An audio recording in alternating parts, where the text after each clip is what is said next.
Meus irmãos, um bom dia para vocês. Eu queria agradecer a Marli pelo convite para participar, para essa rápida conversa, apresentação aqui no canal Servir Ponto de Luz. É uma alegria o canal que está fazendo aniversário estar aqui com vocês. E o tema hoje é um tema importante não só para essa noite, mas para toda a nossa vida, especialmente para nós que somos espíritas, porque nós vamos falar sobre os princípios e como os princípios espíritas e como aplicar esses princípios no nosso dia a dia. Então, a primeira reflexão é pensar no que é um princípio do espiritismo, porque princípio é um pilar, um núcleo duro, uma base. Então, se você pensa em espiritismo, qualquer coisa que você pense, isso tem que estar estruturado sobre essa base. Então, é como se você tivesse uma casa, se você tira a base, a casa cai. O espiritismo se constrói sobre 5, a gente poderia aumentar para 6 pilares que são fundamentais. E esses pilares, eles têm uma consequência direta na forma como a gente atua nesse mundo, na nossa passagem por aqui. Eu vou tentar falar um pouquinho sobre isso nesse tempo que a gente tem, mas mais no sentido de indicar, né, como que os pilares têm impacto no nosso cotidiano. E o primeiro e mais importante é que nós espíritas acreditamos na existência de Deus, de um Deus único.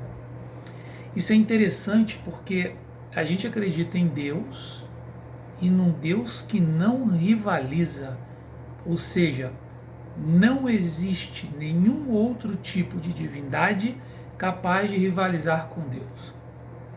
E eu vou pegar aqui para nossa reflexão um dos atributos de Deus que a gente conhece pelas informações que a gente tem, inclusive das que são dadas por Jesus, é que Deus é bom.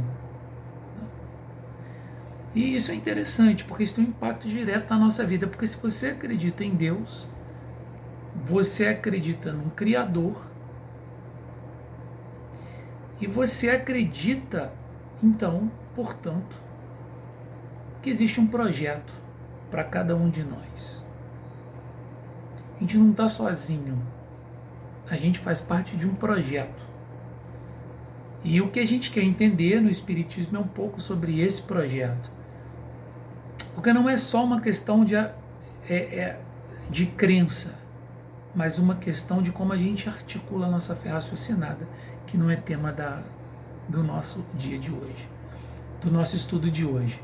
Mas crer em Deus, isso tem uma relação direta e uma aplicação direta na nossa vida, porque a gente deixa de viver para um mundo que é estritamente material e passa a viver para uma consequência diferente, que é a pensar também na existência do espírito, em nós mesmos como seres imortais.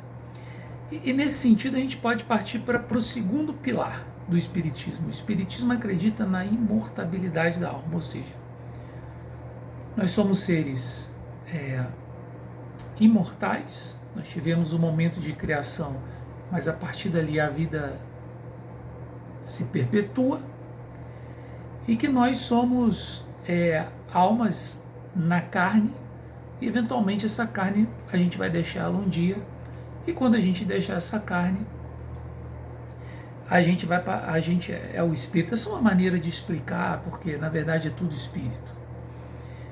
Mas a partir desse momento, então, a gente passa a viver uma nova realidade, que é a realidade espiritual. E uma das consequências que são fundamentais, partindo do primeiro pilar, que é a existência de Deus, que é o mais importante, é que a imortabilidade da alma faz a gente pensar em projetos para um futuro que são um futuro além do corpo físico. Porque eu posso fazer projeto para o futuro, daqui a 1 ano, 2 anos, 3 anos, 4 anos. Mas eu posso fazer projetos para esses anos pensando também no futuro pós-vida no corpo físico. Então, acreditar na imortabilidade da alma é acreditar que a vida continua para nós e para aquelas pessoas que estão ao nosso redor, independente se a gente ama, se a gente não ama,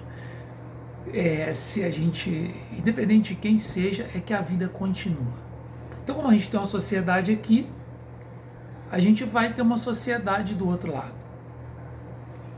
Mas pra gente, mas isso também não é muito, isso não é só do espiritismo, porque muitas religiões acreditam na imortabilidade da alma. Mas se você juntar a imortabilidade da alma com o primeiro princípio, que é a existência do Deus único e que é bom, o espiritismo explica que, além de ser imortal, a gente passa por etapas e processos de evolução. Então, assim como a natureza biológica, a natureza em si, a matéria, tem os seus processos de evolução, assim como as espécies evoluíram, o espírito também evolui. E existe uma grande ferramenta do universo que é criado por Deus, é claro, todas as leis, que permite que a gente não só tenha uma alma, um espírito imortal, mas que a gente tenha experiências de existências, de várias existências. Então essas várias existências têm um objetivo simples para a gente, simples, que é educar a nossa alma. Então a gente tem que entender, isso é importante. A gente está vivendo no momento, eu agora, por exemplo, sou Wagner, aqui em Volta Redonda. Não sei se volto alguma vez em Volta Redonda, mas como Wagner, e nesse tempo, com essa família, nessas condições que eu tenho, nessa reencarnação, elas são únicas. E a reencarnação, então, ela é uma oportunidade de eu educar o espírito. Isso tem uma coisa interessante que é um pouco contraditório, porque você está na carne para viver experiências que te permitam fazer o espírito progredir. Então, esse progresso do espírito, ele tem que ser feito no nosso cotidiano, não só porque isso não é feito só numa questão de culto como se fosse na igreja. Então por que nós vamos no centro espírita? Então nós vamos no centro espírita para que a gente possa estudar, refletir, pensar, entender melhor as coisas, né? Então isso é fundamental para nós espíritas. A gente tem uma fé raciocinada, a gente quer criticar, pensar, entender e poder tirar as melhores conclusões numa relação que é entre nós e Deus. Então a gente não vai no centro, eventualmente, para uma questão de culto, mas para que a gente possa refletir sobre a nossa vida.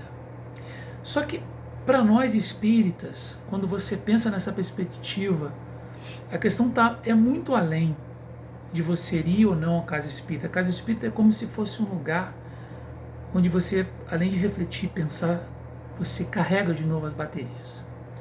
Porque a verdadeira escola, ela também está na casa espírita, mas ela está dentro da nossa casa, está na relação com o nosso cônjuge, com os nossos filhos, com os irmãos, com os colegas de trabalho, que nem sempre são situações fáceis. Mas a gente precisa vivenciar a experiência da reencarnação em cada momento da nossa vida. Então, em todo lugar que a gente está, ele é um momento da gente pensar, poxa, qual é a experiência que eu tenho que ter aqui? O que essa experiência serve para eu educar o meu espírito? Então, a questão da reencarnação, da pluralidade das existências, ela não tem uma regra no sentido de que as pessoas precisam reencarnar tantas vezes, alguns espíritos vão reencarnar pouco, outros vão reencarnar mais, mas é um processo de educação. E esse processo de educação, ele está vinculado a algumas leis, como as leis de causa e efeito, por exemplo, que são leis, que são uma lei fundamental que Deus colocou para que a gente possa se educar. sempre com o princípio de educar, porque a gente tem que lembrar sempre do primeiro pilar: Deus é bom. Deus é bom, mesmo que a gente tenha passe por dificuldades, por situações difíceis, Deus é bom. Então, a gente tem Deus único, e eu peguei um atributo, ele é bom. A alma imortal e as existências que a gente vive são plurais. Isso tem um objetivo, educar a gente. E o que o Espiritismo convida é que a gente eduque oportunize isso de uma maneira que seja interessante. Até porque nós temos um modelo e um guia. Esse ponto é um ponto fundamental, porque a ética espírita moral, ela está em Jesus, mas não no Jesus da igreja, no Jesus que você fica adorando, é no Jesus que você adora imitando ele, porque ele é modelo e ele é guia. Então, apesar disso muitas vezes parecer distante, essa é a própria definição de apostolado que Jesus chamava as pessoas. O discípulo, na época de Jesus, imitava o mestre. Então a gente tem uma questão ética e moral que tem uma figura ética e moral que vai direcionar os esforços na nossa vida. O outro ponto fundamental é a comunicabilidade dos espíritos. Os espíritos se comunicam. Para quem é médium, para quem não é médium, eles se comunicam. E essa informação é fundamental. A gente pode ver a quantidade de vezes que nós somos ajudados. O tempo inteiro. Também atrapalhados, porque os espíritos atrapalhados se a gente se deixar influenciar. E ajudados se a gente se deixar influenciar pelos bons espíritos. Esses dias minha filha fez uma pergunta interessante, porque um colega perguntou, mas para que a gente precisa de espírito para ajudar a gente se Deus é todo poderoso e pode fazer? E a resposta é simples, né? É porque Deus é bom. Porque ele, na bondade dele, permite que nós, mesmo depois desencarnados, continuemos obrando em nome dele, se nós assim fizermos por merecer. Então esses espíritos, eles se comunicam com a gente se Deus permitir. Se Deus permitir. Então a gente não pode tirar da equação o fato de que os espíritos nos influenciam e nós também influenciamos os espíritos. E essa influência não é só de desencarnado para encarnado, mas de encarnado para encarnado. Então entender as relações dos espíritos com a nossa vida nos permite não só andar para frente na direção do Cristo, do nosso modelo, do nosso guia, mas também nos permite nos livrarmos de armadilhas que às vezes nós encontramos na vida. E por fim, eu vou falar do último pilar. Em geral, as pessoas falam do último pilar do Espiritismo como se fosse a pluralidade dos mundos habitados. Eu vou trocar isso. Não que isso esteja errado, mas é por uma opção. A primeira vez que eu vi fazer isso foi um professor da Unicamp, que é físico e doutor em filosofia, que é o Silvio Seno Shibene. Quem tiver interesse pode, ele tem vários artigos interessantes, mas ele fala que tem um pilar do Espiritismo que é mais pilar, né? É mais núcleo duro do Espiritismo, que se chama livre-arbítrio. É porque Deus, na sua bondade, no seu amor infinito,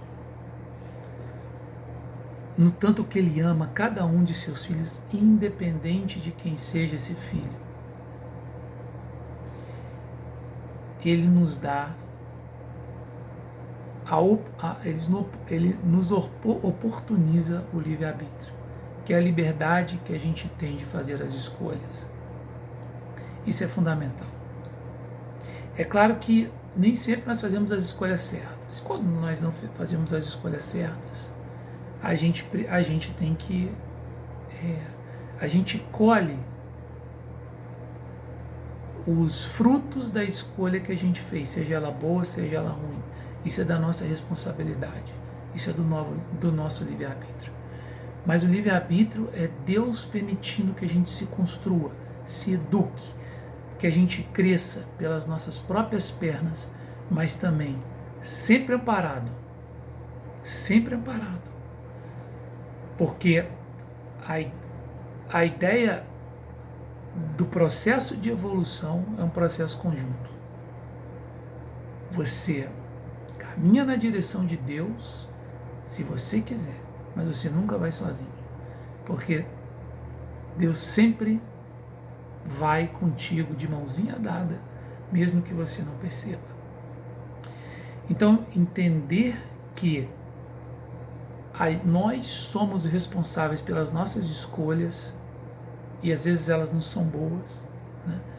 É fundamental para que a gente também possa crescer, é fundamental para o nosso cotidiano, é fundamental para a gente entender que a gente precisa perdoar, que a gente precisa agir em prol do bem, né? Perdoar é um processo nem sempre simples, às vezes é complicado, às vezes passa por uma etapa de esquecimento, às vezes nem sempre em conviver de novo, porque isso depende muito do que você sente, do bem que te faz, mas a gente tem que entender que do jeito que a gente faz escolhas boas e ruins, outras pessoas também fazem. Então, se a gente entende que a gente tem livre-arbítrio e que as escolhas às vezes não são boas, a gente tem que perdoar como a gente quer ser perdoado. Deus, imortalidade da alma, pluralidade das existências, comunicabilidade dos espíritos e livre-arbítrio. São 5 pilares do Espiritismo que tem consequências diretas no nosso dia a dia. Muita paz, um abraço para vocês, fiquem com Deus, Jesus abençoe.